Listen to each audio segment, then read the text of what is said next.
Сәлеметсіздер ме оқушылар? Экрандағы суреттерге назар аударып, ойланып, бүгінгі сабағымыздың тақырыбын анықтайық.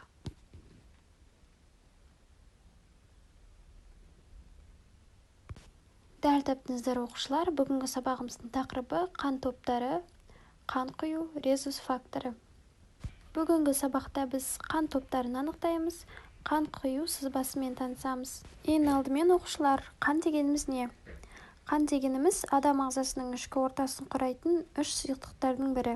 Оқушылар, адамнан қан алғанда, мысалы венасынан, біз оны ең бірінші центрофуга деген аппаратқа саламыз. Ол қандай аппарат?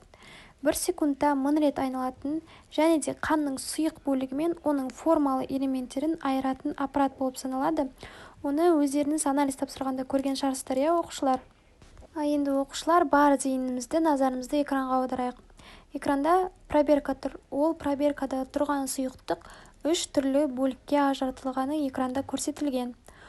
Және де оның ең жеңіл бөліктері үстінде орналасады, ең ауыр бөліктері астында орналасады.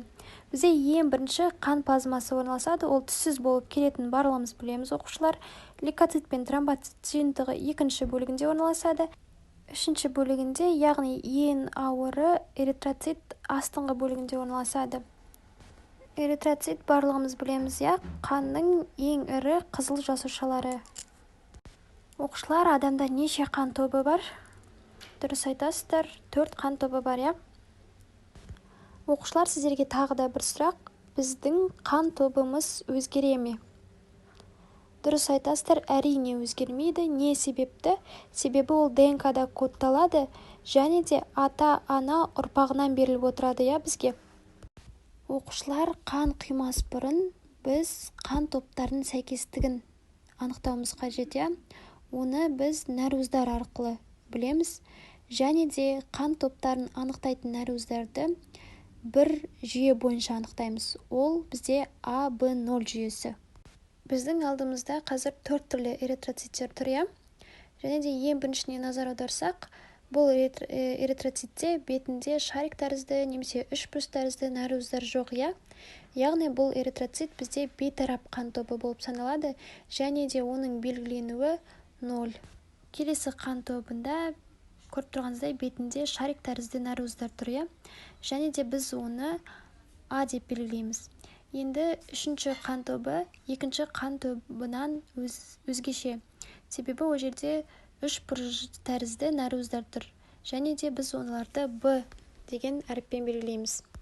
Төртінші эритроциттерге назар аударсақ, оның белгіленуі АБ. Неліктен біз оны АБ деп белгілейміз оқушылар? Дұрыс айтасыздар, себебі ол жерде үшбұрышты тәрізді және де домалақ тәрізді нәруыздар да болғандықтан біз оны АБ деп белгілейміз. Оқушылар, қанның құрамы қан плазмасынан және қан жасушаларынан тұратындығын білеміз. Және де осы плазмадағы нәруыздар агглютинин деп атайды және біз оларды альфа және беттамен белгілейміз. Ал қан жасушадағы, яғни эритроциттердегі нәруыздарды біз агглютиногендер деп атаймыз. Оларды А, Б үлкен әріптермен белгілейміз. Сонымен оқушылар, бізде бірінші қан тобында агглютиногендер жоқ, иә. Ал төртінші қан тобында олардың плазмасында агглютининдер жоқ. Медицинада бізде агглютинация деген ұғым бар. Агглютинация дегеніміз не? Яғни агглютинация дегеніміз, егер бір қан тобын сәйкес келмейтін қан тобына құятын болса, олар бір-біріне жабысып қан ұйып қалады.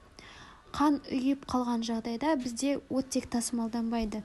Агглютинация ұғымын 1901 жылы ашқан. Оған дейін қан құю процесі адамдарда сәтсіз аяқталған. Мысалы, екінші қан тобында альфа деген антигендер болса, бізде агглютинация болады. Және де сол сияқты Б және бета антиденесі бар қандар бір-біріне қосылса агглютинация болады. Есімізде болса, А, Б деген бізде нәруыздар, альфа, бета деген ол антиденелер. Енді балалар, қай қан тобына құюға болатын немесе құюға болмайтынын анықтап алайық. әр қан тобы өз-өздеріне қан бере алады. Өйткені ол жерде өздері танитын нәруыздар болады, иә. Бірінші қан тобы бейтарап болғандықтан ол бәріне қанын бере алады. Сол себепті біз оны әмбебап донор деп атаймыз. Донор дегеніміз қан беруші адам. Не себепті ол барлық қан топтарына қанын бере алады? Есімізге түсірейікші оқушылар. Себебі ол жерде ешқандай нәруыздар жоқ. Екінші қан тобына келетін болсақ, ол өз-өзіне құя алады және төртінші топқа құя алады. Неліктен төртінші қан тобына құя алады? Себебі төртінші қан тобыда екінші қан тобындағыдай А деген нәруыздар болады. А деген нәруызды ол таниды және ол қабылдай алады оны. Үшінші қан тобы өз-өзіне және төртінші қан тобына қанын құя алады. Неліктен оқушылар? Дұрыс айтасыздар, себебі төртінші қан құрамында Б-ның құрамындағыдай Б нәруыздары кездеседі, иә. Екінші қан тобы үшінші қан тобына қанын құя алмайды, иә. Неліктен? Өйткені екеуінің құрамында бір-біріне ұқсамайтын нәруыздар болады. Егер де біздің организміміз өзімізге ұқсамайтын затты қабылдайтын болса, бөтен нәруызды қабылдайтын болса, онда ол оны бізге қауіп төндіретін бактерия сияқты қабылдап, иммунитетіміз оны жойып жібереді. Сондықтан оқушылар біздің организмімізге басқа қан тобын құйып қойса, бізде организміміз неге ұшыраушы еді? Дұрыс айтасыздар, агглютинацияға. Енді қанды құюға болатын қан топтарын қарастырайық, яғни қан алатын қан топтары. Тікелей төртінші қан тобына қарайықшы. Төртінші қан тобы бізде әмбебап реципиент деп аталады. Себебі ол барлық қан топтарынан қан ала алады. Бірінші топ тек өзінен, екінші топ бірінші және екінші қан тобынан, үшінші қан тобы бірінші және үшінші қан тобынан қанды ала алады. Реципиент деген сөзді түсінбесеңіздер, балалар, ол қан алушы адам. Енді оқушылар, сіздерге қан топтарын есептері келеді. Есептер шығармас бұрын біз өзімізге ыңғайлы болатын кестеге, яғни экрандағы кестеге назар аударайық. Қан тобының гендерін, яғни аллельдерін екі түрлі әріппен белгілейміз. Ол бізде И. Иді біз екі рет жазамыз. Оқушылар, енді бірге жазайық. Тақтаға назар аударайық. Бізде бірінші қан тобы И0, И0. Неліктен? Себебі ол бейтарап және де өзі эритроциттерінде агглютиноген жоқ, иә. Екінші қан тобының белгіленуі ИА, ИА және де ол жерде екінші қан тобында гетерозиготалы ИА және И0 бар. Үшінші қан тобына келетін болсақ, оның белгіленуі ИБ және де екінші қан тобындағыдай гетерозиготалы ИБ, И0. Төртінші қан тобына келетін болсақ, оның жазылуы ИА, ИБ. Не себепті? Неліктен оқушылар? Себебі оларда плазмасында агглютининдері жоқ, иә.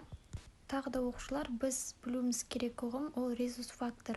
Резус фактор дегеніміз тағы да қандағы эритроциттерде резус деген нәруыздардың болуы. Резус фактор болса адамда, онда ол біз 10 резус фактор дейміз, болмаса теріс резус факторы деп атаймыз. Оқушылар, әлем бойынша резус факторы 10 адамдар 85%-ді құрайды, ал резус факторы теріс адамдар бізде 15%-ді құрайды. Енді оқушылар, сіздермен есеп шығарып көрейік. Берілген оқысақ, әкесінің қан тобы 4, анасының қан тобы 2 гомозиготалы. Балаларының қан топтары қандай болады? Енді оқушылар, бізде әкесі 4-ші қан деп тұр, онда біз жазамыз ИА және ИБ, және де гомозиготалы 2-ші қан тобы деп тұр, онда біз бірдей аллельді гендерді жазамыз, Енді барлық гендерді бір-бірімен будандастырамыз. Бізде бірінші ұрпақ шығады ИА, бұл қандай қан тобы оқушылар? Екінші қан тобы, дұрыс айтасыздар. Енді екінші ұрпақты біз табамыз. ИА шығады. Менде мына жерге сыймай қалды, сіздер жанына жаздыңыздар. Үшінші қан тобы бізде ИА, ИБ шығады, үшінші ұрпақ. Және де төртінші ұрпақ бізде шығады ИА және ИБ. бізде балаларның қан топтары шықты. Екінші қан тобы гомозиготалы және де төртінші қан тобы. Енді оқушылар, бізде практикамыз жақсы болу үшін тағы да бір есеп шығарайық.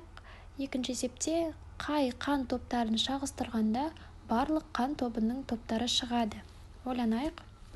Қазір бірге шығарамыз, Оқушылар, бізге барлық қан тобында деп тұр, Есімізге түсірейік, бүкіл қан топтарында бізде АБ0 нарөздері бар, Оны біз АБ0 жүйесі деп атаймыз, Енді сонда біз барлық қан тобын шығару үшін АБ0 әріптерін, яғни белгілерін алуымыз керек. Енді оқушылар, есімізге түсірейік, қай қан топтарында барлық белгі бар. Дұрыс айтасыздар, ол екінші қан тобының гетерозиготасы, және де үшінші қан тобының гетерозиготасы. Енді осыларды бір-бірімен шағыстырамыз. Бірінші ұрпақ бізде болады ИА, ИБ. Бұл жерде қандай қан тобы шықты, оқушылар?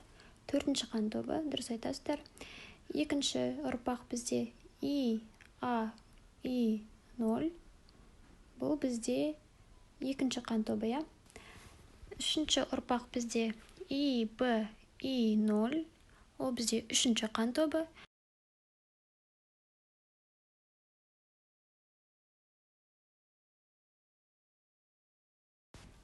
Және де төртінші ұрпақ бізде И0, И0 болады.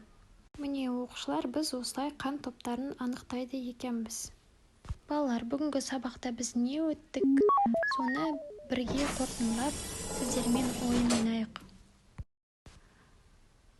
Бірінші сұрақ, агглютинация дегеніміз эритроциттердің жабысу үрдісі, Дұрыс айтасыздар. Бізде донор ол кім? Қан беруші адам, Қанның ақ жасушалары бізде ол лейкоцит, дұрыс айтасыздар. Қанның иммундық жүйесіне жауап береді, бізде ол тромбоцит. Екінші қан топ генотипі бізде ол, дұрыс айтасыздар, АА0, және резус фактор дегеніміз эритроциттердің бетінде болатын ерекше наркөз. Қанның қызыл жасушалары ол бізде, есімізге түсіреміз, оқушылар. Дұрыс айтасыздар, эритроцит, реципиент дегеніміз бізде қан қабылдаушы адам, Үшінші қан тобы генотиптері бізде ББ0, өте дұрыс. Және де төртінші қан тобына қай қан топтарды қабылдай алады? Ол бізде бірінші, екінші, үшінші, төртінші қан топтары. Бірінші қан топ генотипі 00, өте дұрыс. Және де төртінші қан генотиптері ол бізде АБ белгілері, Оқушылар, бүгінгі сабақ сіздерге түсінікті болды деген ойдамын. Сіздермен болған биология пәні мұғалімі Алтынай Бауыржанқызы.